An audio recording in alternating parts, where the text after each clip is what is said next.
let's jump into it.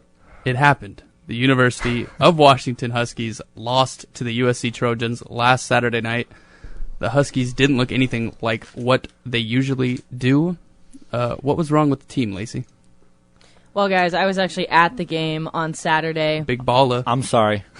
I'm sorry. Wait, you weren't at the Linfield game? I wasn't at the Linfield game. I watched Linfield online, and I hustled over to the Dogs game. But fun game, tough loss. But, guys, the UW offense was struggling. They did not look like the offense that they have been all year, and the stats definitely proved that. The Dogs only scored 13 points when they are averaging 44.8 points per game. That's a huge difference. They also gained 276 yards of offense when they're averaging 477 yards per game. So huge differences in the numbers there. But you have to give it to the USC defense. They had a heck of a game, and Jake Browning was pressured almost every possession, and it made it really tough for him to make some decisions there in the offense. I'm going to piggyback off of that. Drew, your friend Jake Browning didn't look great at all. On one of their later drives in the game, he could barely stand on his own 2 feet. He tripped and then ended up kneeling in the end zone for a touchback or a safety. Ridiculous. What was wrong with him? Well, Christian, unlike Lamar Jackson, I think Jake finally proved he's human. Yeah.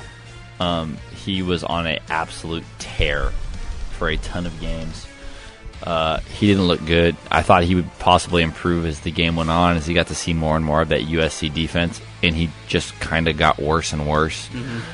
Towards the end of the game, like you said, he couldn't even stay on his 2 feet. Did kind of the Jameis Winston from 2 years ago, where we saw the Randy Orton meme come out for a long time. Watch out, watch out, watch out. And it wasn't as bad as the butt fumble, though. It wasn't as bad as the butt fumble. Nothing will ever be as bad as a butt fumble. Throw it back to a tough deal from Kellen a bunch of years ago, just another terrible USC quarterback. It was tough to see Jake play the way he did, especially against USC. I would have loved to see him light up the Trojans. And back to the point again where I have to say, where Drew is right, where Drew is wrong. Drew is definitely wrong about USC. I thought they were going to be terrible for the next 10 years because of their inabilities as a program. And, I think USC may be on its way back up. That's fair to say. So for as much as we talk about the UW offense, the defense has been just as good. Kellen, how did they give up 24 points last Saturday? Well, the Huskies played zone. UW gave up 400 yards of offense last week. Not the defense we are used to seeing. Statistically, you got to give USC a lot of credit. Donald's performance against Washington, in my opinion, was the best by a quarterback versus the Huskies all year.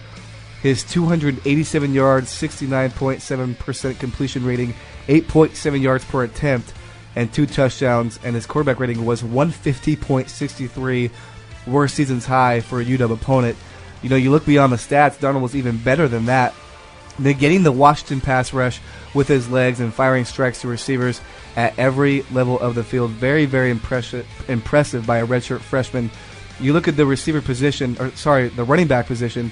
Darius Rogers continues to occupy the role kind of the unsung hero of the USC's offense in 2016. But honestly, it probably was his best performance of the year against Washington. He's the senior wideout who led the Trojans with 6 catches for 84 yards, and in my opinion, the first USC touchdown of the night when he had about 4 to 6 big-time first downs that just killed the UW's defense. He also had a 17-yard reception on a first and goal from the 24.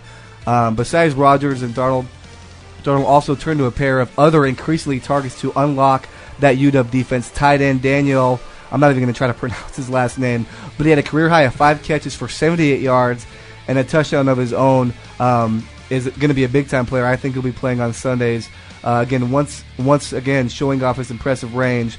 And also their slot receiver, Deontay Burnett, added 4 big catches for 67 yards. So, like you said, Jake Browning was human. The UW defense was human last Saturday. Yeah, several different players from USC were getting it done last Saturday night.